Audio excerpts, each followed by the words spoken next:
Show me the one whose safety deemed such destruction.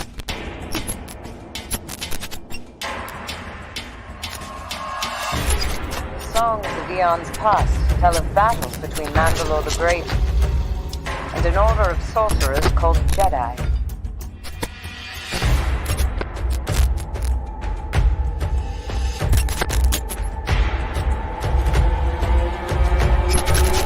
I can bring you in warm, or I can bring you in cold.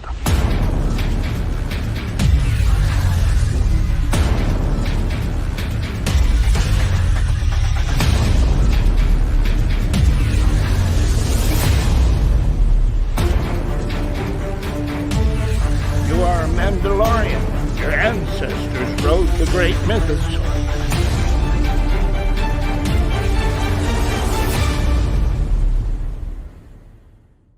It's the Mandalorian Chapter 11. It is the Heiress, and it is on Disney Plus streaming. And we are all here right now talking about streaming Star Wars because that's what we're here to do. I'm trying to pull up everybody on the shot. There we go. Because we're all here.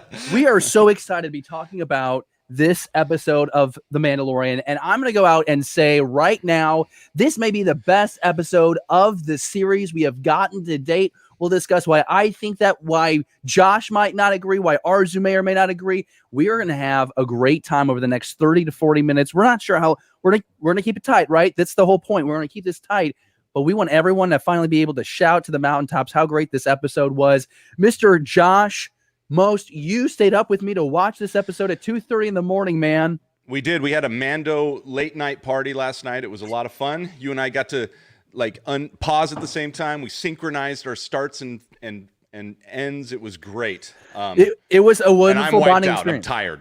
And yeah, we had to rewatch the episode this morning because we had some foggy memory. Arzu is with us, and my goodness, Arzu, the Queen arrived in this episode. So excited to talk about it.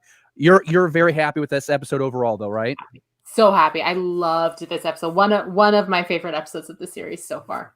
Well, let's get right into it, guys. Just so everyone is on the same page, this is something that we do every week when there is a Star Wars show on Disney Plus. Each week, we're going to get together and we're going to talk about not what really happened in these episodes. You've watched the episode, you know what happens, but the best moments, why they matter to the overall Star Wars story. We'll find those canon connections, our favorite Easter eggs. We'll tell you what worked for us, what maybe didn't work for us. Can you find a flaw with this episode? You're going to have to try really freaking hard. I found one.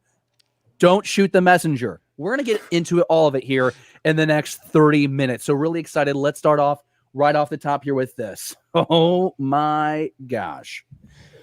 We got 35 minutes or however long this episode was, the shortest of the season, action-packed the entire way through. The big reveal off the top, Bo-Katan, live action, the Heiress.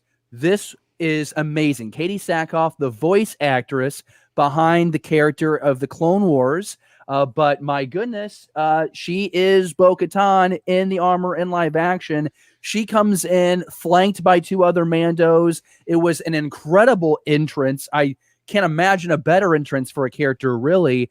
Was amazed at how they nailed this character. You're seeing it on your screen right now. Ladies and gentlemen, take a look at your screen and you see Katie Sackhoff, and it is amazing how they nailed it. Now, we'll do a helmet comparison in a little bit, but listen, you're going to tell me that they didn't base the Clone Wars version off Katie a little bit because Katie on screen looks identical to the Clone Wars. I mean, you can tell I am so happy about this canon connection that's going back to the Clone Wars series that Dave Filoni helmed. Arzu, let's start with you. What did it mean to you when you saw Katie Sackhoff in the Mandalorian armor on your screen? So it was 7:00 in the morning. I don't live alone. And I'm just trying not to scream my head off because I love Katie Sackhoff. I was so excited to see, it's confirmed. It's her. She's here. The second I saw that helmet, I'm like, I know who that is. I know who that is. And then she took it off and I just lost it because I'm just so happy that she's here, that she's a live action part of this universe now. And when you're watching the scene unravel, and not in a bad way, but it played out, did you feel like the character was consistent with what we saw in the Clone Wars? 100%. This is the same Bo-Katan from Clone Wars, but with that added 20 years of of struggle on top. So she's not the idealistic sort of fighter that she was. Now she's like, I am tired. I want my Darksaber and I want to go home. So she's got kind of that battle weary, which I think is really appropriate, both for, the character and for the tone of the series overall. I totally agree with you. Worked really well for me, and I have a crush on Katie Sackhoff. Josh, I know you do as well. I agree. Ever since Starbuck, she is awesome. What does this character mean to you in this episode? Because you're not the biggest Clone Wars guy, but we were watching it together. You were losing your mind. I was just, I'm really excited. I love tiebacks like that. You can call them Easter eggs or whatever you want. I just like some fulfillment from what is a very popular series of Clone Wars, especially the last season, which is what I really dove into. And we're getting true Mandalorian connection here, right? This is a Mandalorian from Mandalore. This is awesome. So now we know that we're not just looking for another random covert that has, that's in the middle of a place we don't know. Now we're starting to go down a path that we're familiar with a character we're familiar with. And I just, for me, it's more about some of the visuals. I love the helmet comparison, which we'll do. It's just great. So I'm super excited.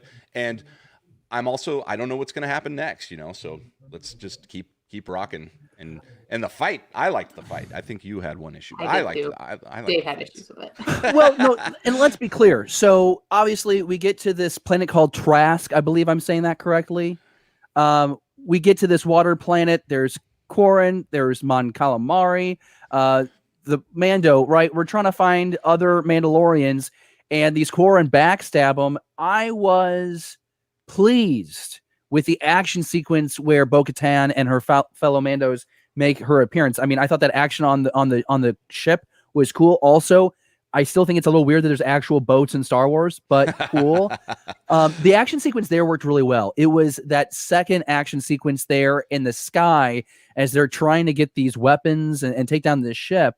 I just felt like there was a hallway sequence that was very rigid. Like, I know it was like a tight quarter area and there probably wasn't a whole lot of movement to be had, but I thought just some of the fight choreography was stiff. I also thought it was weird that stormtroopers thought that they should march down the hallway next to each other. I just thought that was a poor strategy. I mean, I'm not a marksman myself, but I'm pretty sure I could mow them down. Now that is the only complaint here. I think we're staying consistent. Yeah, I think we're staying consistent with stormtrooper mentality, right? It's always about numbers, and so they just run down the hallway. They always have. They fire. They're just firing straight ahead, missing. That's just how it goes. It's also at this point in canon, these stormtroopers are not the kids who go to like the government academies and get trained because the Empire's not in power anymore. So these are like leftovers or kids who people couldn't figure out anything else, and now they're working with what is essentially like the former government, the deposed government. So maybe not the best of the best in the current stormtrooper program. I think that is such a great point that you made there, because remember, we're here post Return of the Jedi. The Empire is splintered and it's basically consuming itself, all these different factions. I think that's a great point. I mean, it's just like those stormtroopers we saw in season 1 where they're in hiding. They're not out in the open unless Moff Gideon rolls up, and then there's like 120 in the streets. And that was, God, I love that moment too. Let's go to the next big reveal of this episode, and that is Lady Tano, Ahsoka Tano, name dropped by Bo-Katan with a freaking dagger to the neck of an Imperial officer. Just an incredible sequence. I know I just mentioned my gripes, but incredible. How did that land for you? Because Arzu, I'm assuming we're on the same page here. My breath literally taken out of my mouth. I could not believe that I was hearing Ahsoka Tano's name in live action uttered. I just like it's Ahsoka Tano. It's Katie Sackhoff saying, "Go find Ahsoka Tano." So I lost it both times I watched it. The first time I was exhausted because it was 7 o'clock in the morning. But the second time when I watched it like an hour ago, I'm throwing my hands in the air. I'm screaming. I love Ahsoka Tano, and I am so excited for getting her in live action. That my only thing, and it's a bit of a bittersweet note, because I'm very excited to see Ahsoka, but it's bittersweet that it's not Ashley Eckstein bringing her to life the way that Katie Sackhoff is bringing Bo-Katan to life. And I understand why. But it's heartbreaking a little for me that she's not involved, because the two of them are so like linked to each other. I think we'll see how it plays out when we meet Ahsoka. I think that's a really valid point too. I was one of those people really rooting that it could be Ashley, but again, understand the reasons why they've gone the direction they have. And I'm thinking, at least I'm hoping, when you have a Katie Sackhoff there as Bo-Katan, like, I don't know, like that to me helps make it cohesive. And so I guess when I'm looking at Bo-Katan in the Clone Wars and I see what she looks like in The Mandalorian, it's literally like the same. And I don't think I've ever looked at Ahsoka and thought Ashley Eckstein. So I'm hoping that it's not jarring. Very excited to find out how Rosario Dawson plays Ahsoka. Like this, this is going to be a more mature, elegant Ahsoka. Really excited. And we're going to Corvus, right? That's where we're trying to find Ahsoka Tano. Planet of Corvus? Yeah, it's the planet. Yeah, it's the planet of Corvus. It's a planet. And there's some like region I think we're going to. That sounds very familiar. Yeah, so it reminds me of the guy who liked to flirt with Ahsoka in Clone Wars. I believe it is a planet that we have gone to, and I pulled this up. Good old people over at Wikipedia. The Corvus is actually the name. This is why it sounds so familiar. Oh, it's the planet. I see in the comments. It's the planet of Corvus. Yeah, that's what I said. But it's also the name of the ship from the Inferno Squad used during Battlefront 2. Okay. Yep. So it's just really interesting. I'm like, okay, so in my head, I was thinking about that ship the whole time. I thought we were in Corvus during the Clone Wars, and I'm sure there's someone that could have some further insight into that. But really, the ship is what we really know from Iden Versio. So really cool. Corvus in the Latin word, or rather Corvus in Latin means raven. So in case you were curious. I'm just so excited. Josh, kind of going again, you're the resident Star Wars expert that's not the biggest Clone Wars person. But Ahsoka Tano, we're looking in the live chat, people excited. I'm excited pretty about happy Ahsoka. about this too. I'm excited about Ahsoka. And the best part is that there's no more kind of guessing games, that we just said it. We just had it, stated by Bo-Katan. You're going to see Ahsoka Tano. And, obviously she's a major character that I'm happy to get a character like that. It's almost a Obi-Wan level character at this point, coming into, that's not Obi-Wan level exactly, but that's a character that everyone loves and adores, especially the newer generation of Star Wars fans. I mean, that is their Luke Skywalker. Ahsoka Tano could be, their favorite character from the Star Wars universe. And to have her show up, and in live action is got to be mind blowing, kind of like it was when we got to see Luke in The Force Awakens. It was like, yes, there he is, for whatever his role was, it doesn't matter. Seeing him was awesome. So I think that's the feeling that you're going to get throughout the fandom. I hope, there's always going to probably be some complaints, but I don't know, this is Filoni's character, right? And created and molded by him. So we're going to get the perfect rotation of Ahsoka Tano. We are getting the perfect version thought of by the creator, and they're going to show up in The Mandalorian, which is phenomenal. Really excited. I feel this way. I think a lot of others do. I know Pete was talking to us before the episode.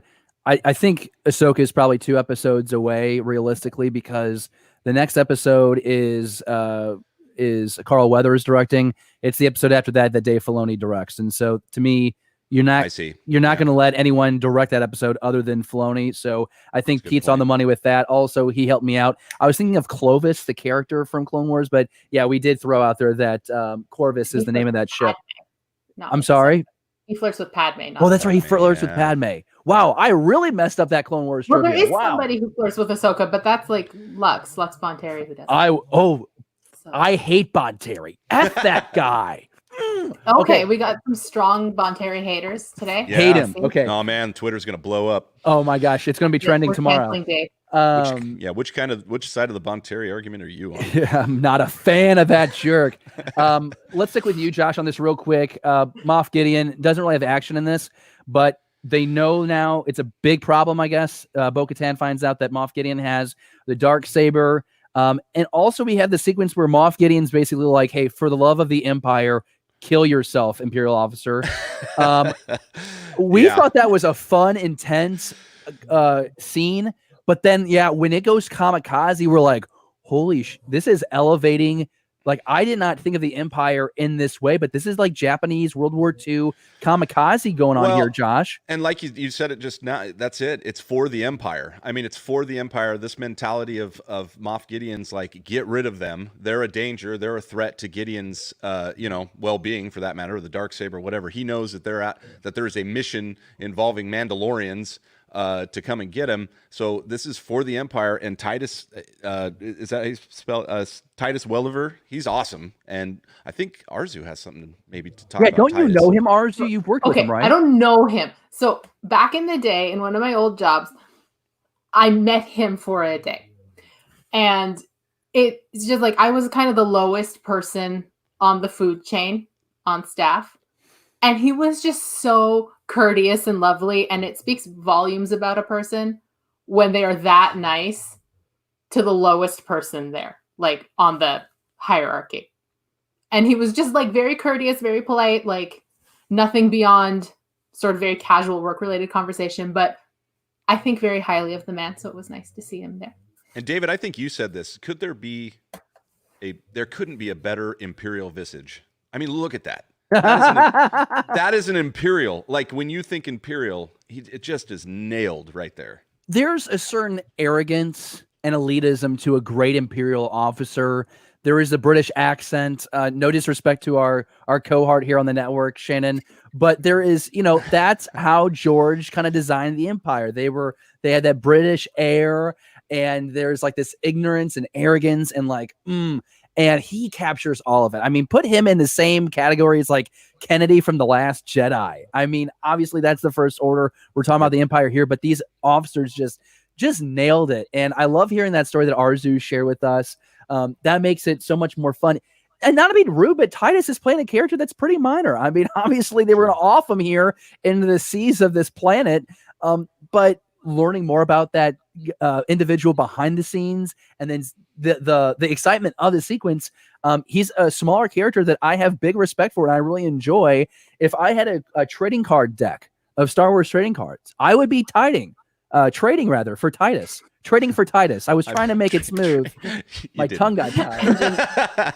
No, and I totally agree. And even though his role was small, it's an important role, right? You've got to sell the conviction of the Empire, as far as what the lengths they'll go in these desperate times for the Empire. Which side are you on? Anyway, and so I think a small part played by a great actor usually speaks volumes to the quality of the show. I mean, that is a small role, but you had to be convinced that this guy would pull out his blaster and take out his two officers for the Empire. I mean, you had to be completely convinced, and he did. And he would then grab the yoke and dive that ship into the planet for the Empire. So I'm okay. I'm okay with a small role played by a great actor, and I think it was done well. Grab the yoke. Hey, I just thought, and just when he pushes it in and then like it's going down, and I thought how that was shot was so awesome. There are a lot of really cool cinematic shots. Bryce Dallas Howard gets some snaps for this female director, this female-led episode of The Mandalorian. If you want to see why this episode, I mean, this to me rivals chapter 3 of the first season that Deborah Chow gave us. The action, the way it was shot, there's that takeoff sequence when this massive carrier is blasting off with all these weapons. Yes, and you see it ascending, and then how the Mandalorian come in there like jets above. I mean, this is intense, and it honestly gives me a callback. And this is a stretch, but this is just how my brain works. I think of The Force Unleashed when when you see the Star Destroyer like kind of like coming crashing down. So it's reverse motion in that example that I'm sharing, but just like it made me feel that way. This massive ship in the sky taking off. I thought it was awesome, and how those Mandalorians come down on it, I just thought was incredibly well shot. You know what? I was someone who said Bryce Dallas Howard's episode in the first season wasn't necessarily my favorite. It was something that I thought was a cute story, and it was relationship building, but it was not the same as the previous chapter. I'd take everything back. Dallas Howard can direct action. She can tell a really exciting story, and I think she is another of these cavalcade of directors that has put herself in the conversation when Star Wars does return to the big screen. I think you can have a lot of confidence with Bryce Dallas Howard as a director for that saga film or non-saga film, whatever it may be. I just think it's great.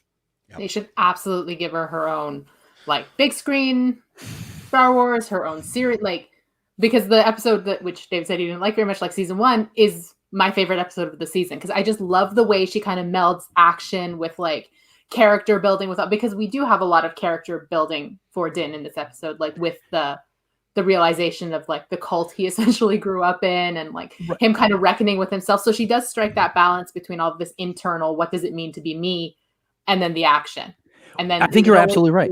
Really well, like really, really well. I think you're absolutely right. You can combine what she did well in both these episodes, and that she can handle the intricacies of a film. I really hope she's considered in the future.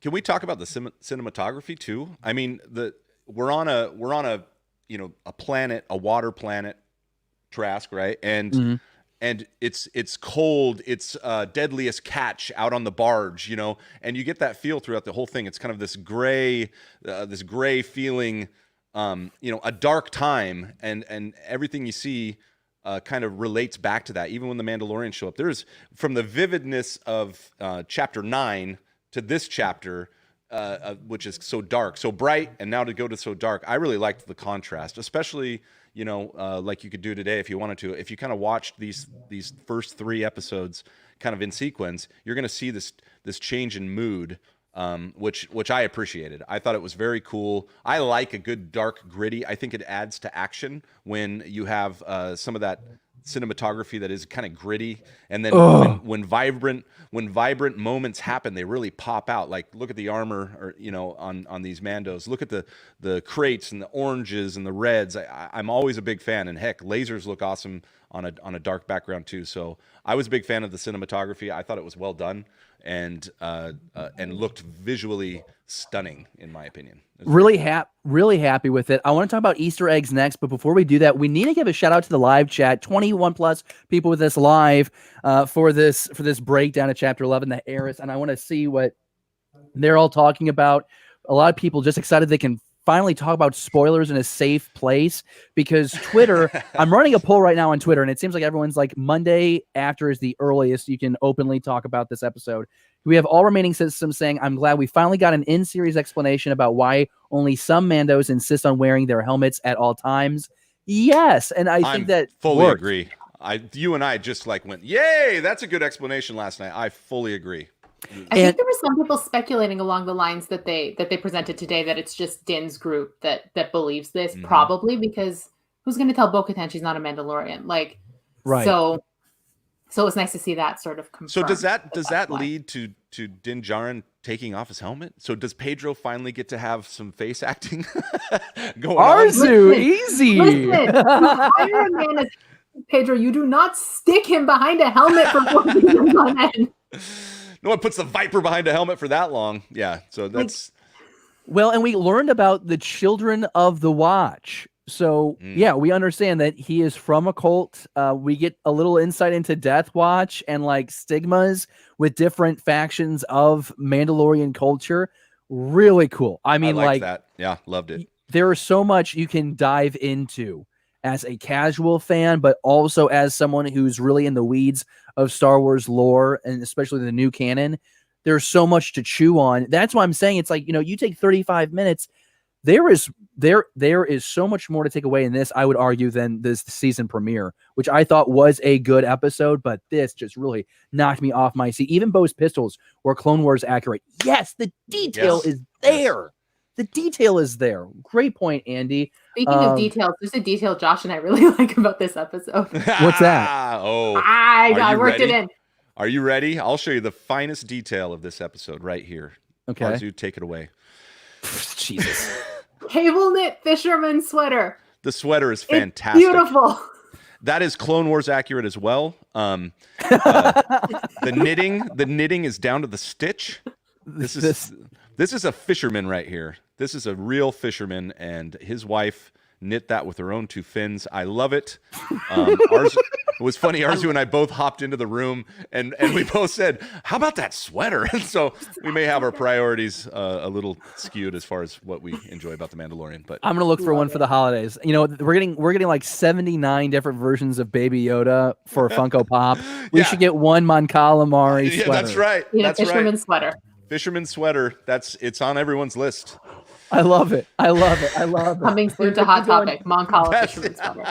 A little humble brag here, but Galanorian Saber, sweet intro. Hey. We want to say thank you to Shannon. She whipped that up for us for this season, so we're really excited to have that. We appreciate that. Dale Ordman says it would have been more fun if you did a live show watch along. Well, that's interesting. I mean, Josh and I did stay up till 2:30 this morning. We might be able to make your wish come true. It might happen, Dale. We'll see what happens. Thiz Lemick says the hallway assault to the bridge, amazing. Yeah, overall, thought it was killer, guys. Yeah, it was fun. It was fun. I like, you know, the one thing that I can just add to that too, because I think I have an image, is there's nothing like a straight march. Now, down a hallway with no fear. And I mean, we got lasers bouncing off Mandalorian armor. It's cool. It was a cool scene. Kind of Rogue One Vader-esque, you know, marching down and just kicking. That's butt. what I thought of. I love this shot when you're in the hallway and it was like low with the troopers running. Yeah. It's kind of a shot that they had in Rogue One. And I'm just a really big fan because you're so low. The troopers feel so large. It feels very, very chaotic. It's not on wheels. That's a handheld shot. So like it's jarring and I freaking loved it. Matthew says the armor was my favorite, but now it might have to be Bo. Yeah. I would absolutely agree with that. Cannon Junkie says, "What's up, BTB fan? All remaining systems, rather. I went nuts for Ahsoka name drop. I'm loving these connections with the larger universe." Yeah, I mean, it's like what we talk about, guys. Is when you are in the weeds of Star Wars, the reward for spending all the money on the books and the comics and the Star Wars Insider magazine. I mean, when you're watching the story and you hear that. And the great thing is, for someone who's not as invested in the Star Wars story, you're still amazed by the story that's unfolding. Your experience isn't hindered at all. It's actually made better because you're like, well, who's Ahsoka Tano? I mean, you're living under a rock at this point if you don't know who she is. But if you don't know, you go back and you watch the Clone Wars, you watch the Rebels, and it allows this show now can be the entryway for fans to explore the larger galaxy that is the Star Wars story. So it's freaking awesome. Big shout out to the live chat. There is just so much good conversation happening right now. Andy, I'm not sure the average Mando fan knows the Eckstein Ahsoka connection. So going back to our previous conversation, Probably not, but yeah. those of us that do. This is Pete saying that I was wrong. David is thinking of Clovis. So, you know, Pete's there to have. Really illustrate how wrong you are. Matthew, Pete Flexer has arrived. There you go. That's a perfect follow-up. We got Blue Harvest Vintage Toys with us. What's up, Blue Harvest? So that's really exciting. So just a really great crowd of people. Rick, this is funny. We got Dale smiling, but we got Rick Villanueva telling Jerry to go home. He loves harassing those Bombad cast guys. That's so, right. Hey, let's go ahead, dive into these Easter eggs because there's a few gems in this episode. And who wants to go first here? Josh, you want to go first, or Arzu, do you think you have a really good one? I can go because I probably don't have the best one, but okay, I'll tell go you, ahead, Josh. There's not a ton of Easter eggs, at least on my first initial watching, that I can call out, you know, other than the obvious with getting all the different, you know, Mandalorian helmets and weapons and all that stuff we've already talked about. But the one comparison I made and that I liked, and it's not so much an Easter egg, and I'll put an image up, is here we are with the crest again, right at the beginning, right? And it's limping in. And not only does it limp in, then it plummets through the atmosphere and is on fire. And then we've got, you know, fisherman guy watching it come in. Mando does an amazing reverse thrust move and then misses the landing pad. And now we've got the crest being yanked out by this crane, Walker crane, pretty cool. And my comparison here, and I think we've talked about it before. I know we talked about it on with Andy, I think on our show. But the crest is quickly becoming the, you know, Mandalorian version of the Falcon, and it keeps being that each episode. It just gets its ass kicked everywhere it goes. I don't know if the Razor Crest, short of, you know, landing on Tatooine, has ever made a soft landing on any other planet. It plummets, it falls, it dives, it drowns, and I love it about that because you know what? it's going to be fixed at the end of the episode with one welding torch. The whole thing will be back and up. Well, I guess it was fixed by Amon Calamari this time, and not so well. So, no, it's like hung up by like webbing. But can we leave this shot up for a moment, because I love this walker. This was one of the rigs that I appreciated. Reminds me of that crane walker we see from Rogue One, and I love the technique aspect of the Galaxy and the Empire. I don't know, it just really works well for me. I love how this walker concept was used so much more through the Empire than I thought. Like, I thought it was just AT-AT-ATS. There's just so many more vehicles the Empire utilized more for infrastructure. And I love the shot of bringing the Razor Crest out of the water to what is an Easter egg. You just giddy. Well, I don't spot these little like weapon vehicle things because that's not my thing. You guys know that. Right. So instead, I'm going to give you a moment I really liked. Do which it. was when the frog couple were babysitting the child and sort of teaching him how to be like gentle with small things, because we see how aggressive Din is, and I get that, like grabbing the little squid and kind of crushing it before giving it to the child to eat. But like teaching him like be gentle, like pet the little creatures, and like I thought that was really sweet because he does need other influences in his life beyond Din, which I think they're a great pair, Din and the child. Like that's his dad, but you know, that was my little cutesy standout moment. I think you make a good point there, Arzu, because Din solves problems with a knife, and that's all Yoda's seeing. And even at the end, Din just reaches back and crushes the, was that a baby Mama Core dropping down at the end? Was it? It was was the same squid that was in the food, right? No, that was a squid. If you look at the image, Jesus, was this that was a baby Mama Core dropping down. And I can see if I can pull the image, but yeah. So sorry, that just popped into my head. I forgot to bring. Yeah. So that's Mama. That's the big one. But at the very end, when you know they're getting ready to take off on the crest, and we get this amazing image. Yes, thank you. Just trying to help you out.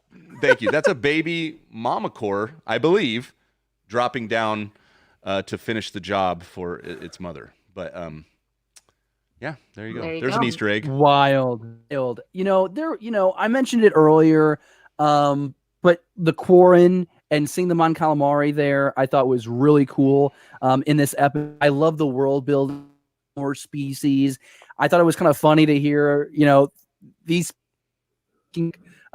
We've seen, it's a trap from Return of the Jedi. Like we've heard basic before from Mon Calamari, but just really cool to see that. I at first, I didn't realize we were on a Trask. I thought we were on Mon Cala, so I was further educated me, which I appreciate, because I missed that in the show. But I really love this world building, and it goes back like the micro series, Clone Wars series from 2000. Was it Genndy Tartakovsky did this series? There is the Quarren, the Mon Calamari are actually in a feud, and it's like a planetary war, and it's really cool because the Jedi dispatch Kit Fisto to settle this conflict, and he takes off his robe. He's just freaking jacked, dives into the ocean. He's got his ignited under, and he's just swimming around, up cannons and blowing up droids.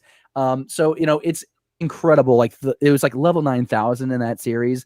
But if you have any interest in that story, you want to go play in the Clone Wars era, I would suggest you check out the find it on.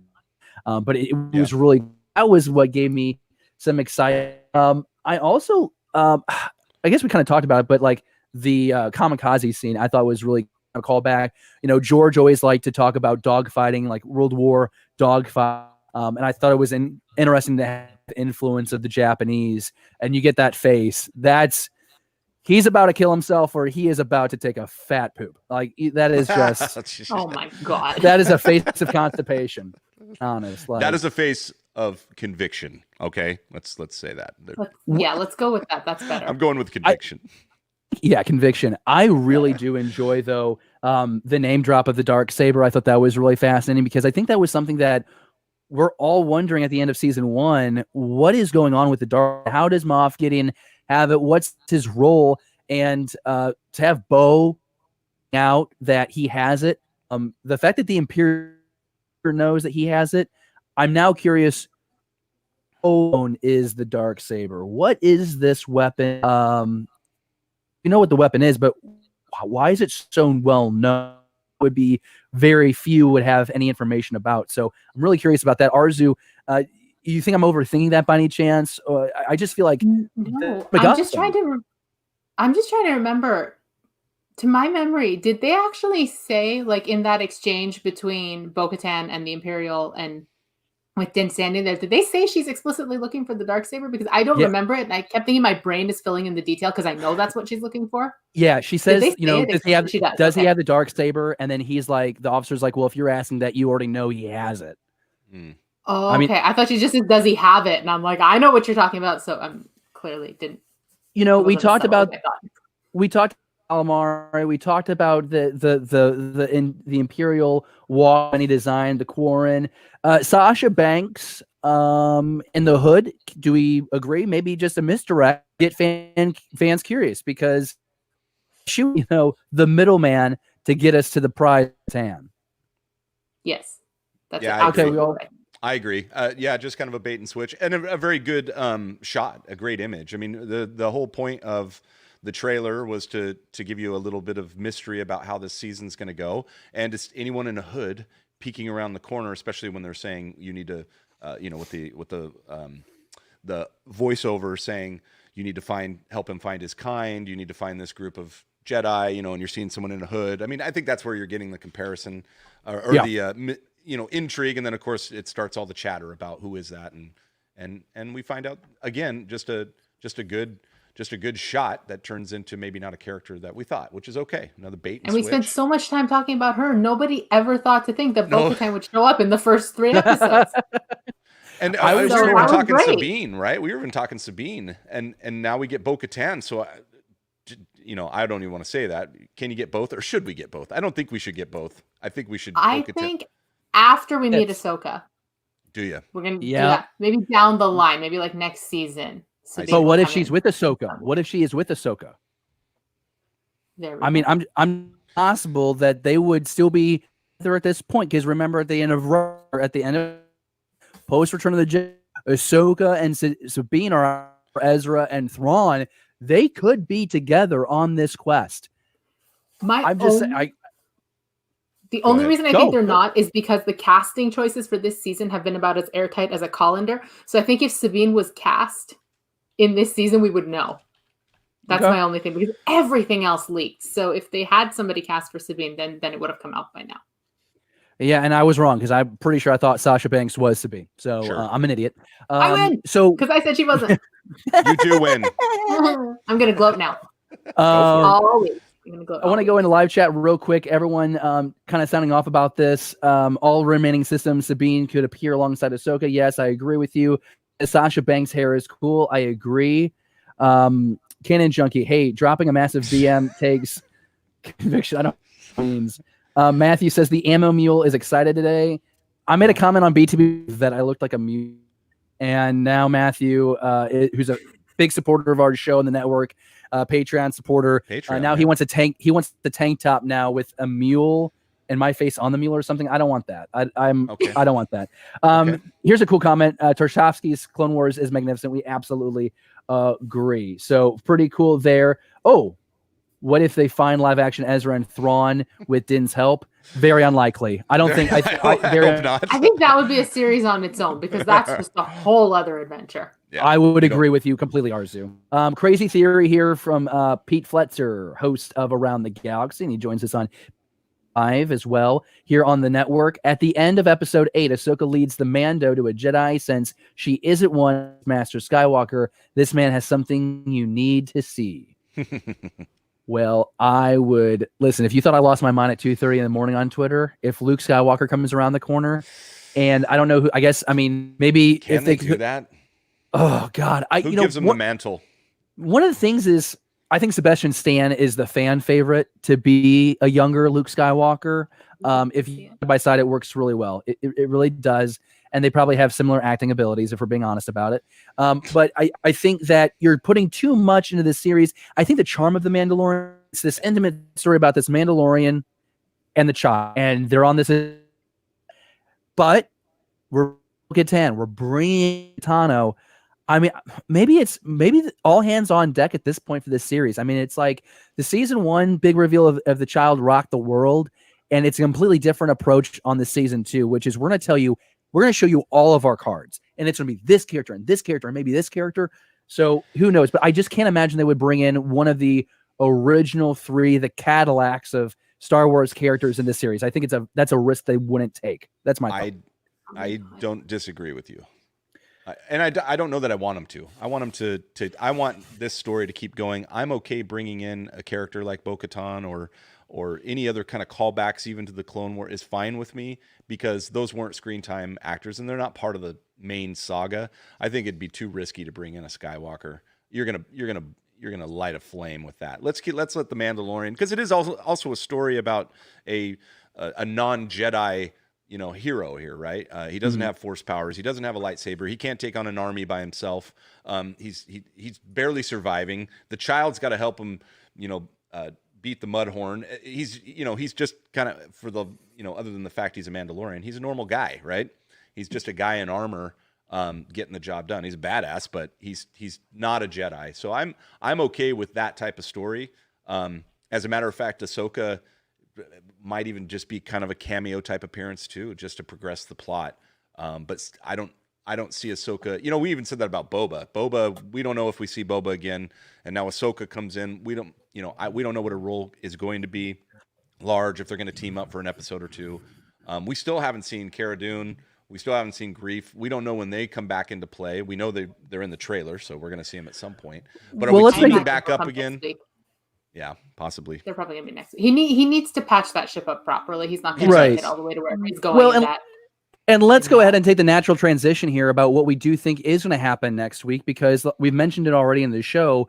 Grief Karga himself, Carl Weathers, is directing that episode. Arzu, to your point, it would feel natural, don't you think, that he would be directing this episode and having the ship? Yeah, I think so. I think that Navarro, right? Navarro's the next episode. They're going to patch up the ship. They're going to catch up with whatever's going on there. Maybe Moff Gideon. I don't know. And then Ahsoka the next week when Dave is directing. Yeah, I'm excited to see what a Carl Weathers directed anything looks like. I haven't. It's going to be magnificent. It's all over the top. Lots of handshakes. Lots of Mando. Maybe a running scene on the beach. That's Rocky. I went straight to Chariot Fire. I'm like, why? Just Din and... That makes more sense. Okay. I can't do anything more because we'll get copyrighted.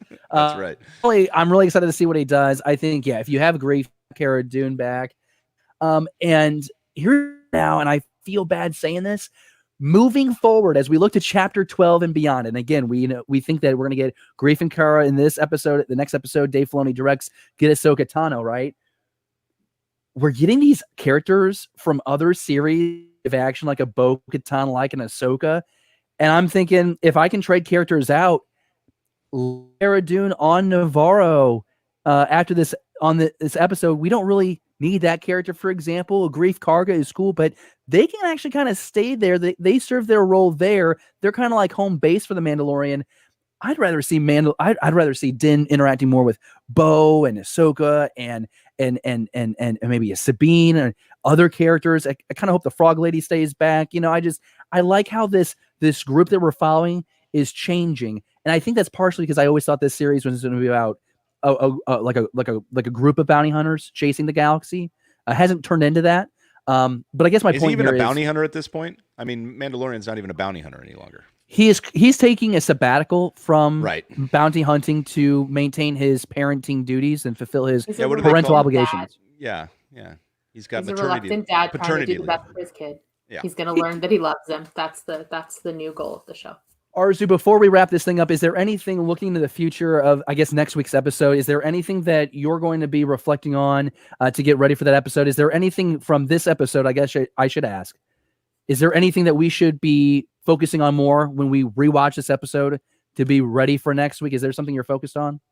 My focus is Din sort of trying to come to terms with the knowledge of the environment he grew up in and sort of what that means to him and to his convictions going forward. Because you do see that sort of change as the episode goes, as he's kind of like really stubborn, he doesn't want to hear it, and then by the end he's sort of coming to see that he has more in common with the other Mandalorians than he has differences with them. So I would pay attention to that in the rewatch, and I'd like to see how that plays into his general approach to life in future chapters. If I Venmo everybody $10, will we get pizza and beverages, and maybe we consider doing a watch party on Friday? Is anyone $10 pizza?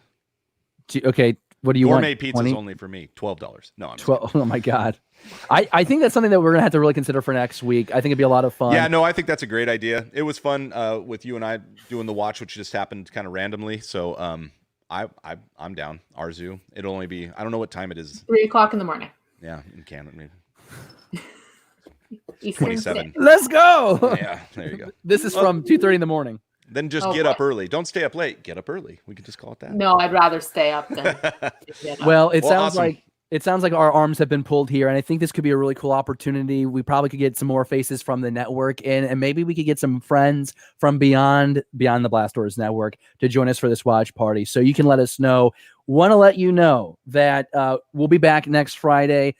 We're doing a watch party. I don't know if we'll do a watch party, and we'll do the streaming recap. We might do both. Who the hell knows? But we want you to join us. The easiest way for you to do that is make sure that you hit the bell on this video so you can get all those notifications from Beyond the Blast Doors. That way, the moment we go live, the moment we schedule a live stream, when we upload a video, you are the first to know that a video is on the way or a live stream is on the way with Beyond the Blast Doors. So make sure you ring that bell. And as always, like this live stream, give us a comment down in the comment section as soon as this live chat ends. Let us know in the comment section, what is your favorite part of this episode? Do you agree with me that this is the best episode of season 2 and maybe the entire Mandalorian season? We can have that Star Wars conversation in the comment section below right after this live show. I think it's time to play us out. Josh, sir, where can the people follow you if they want to continue talking Mando with you? Well, if you want to find us, obviously just go with what David said. Go to the Beyond the Blast Doors YouTube page or www.beyondtheblastdoors.com, and you will find Andy and I at the Holochronicles, where we talk about toys and collectibles and all the cool stuff coming up on Mando Mondays. We're there. And at Holochronicles on Twitter. Hell yeah. Arzu, you recap every Mandalorian episode with Pete Fletzer on BeyondTheBlastDoors.com. You'll have your review of this week's episode, your thorough breakdown up in an hour or so. Where should the good people follow you? So you can find me writing on BeyondTheBlastDoors.com. You can find me on Twitter at Arzuamin, and you can find me Wednesday nights on Beyond the Blast Doors Live with David and Pete. All right. She's everywhere. She is everywhere on the network, and you can follow me at Ammo on the Air. So thankful to be in this moment with you talking about Star Wars. If you enjoyed this conversation, please share it with your friends. Please comment on this right as we end this live stream, the Star Wars. And I guess be on the lookout. It looks like people are down to do a watch party, so we're going to really try and make some noise about this and have some fun here for what is the climax of season 2 here, Mandalorian. We'll see you soon. See you guys. You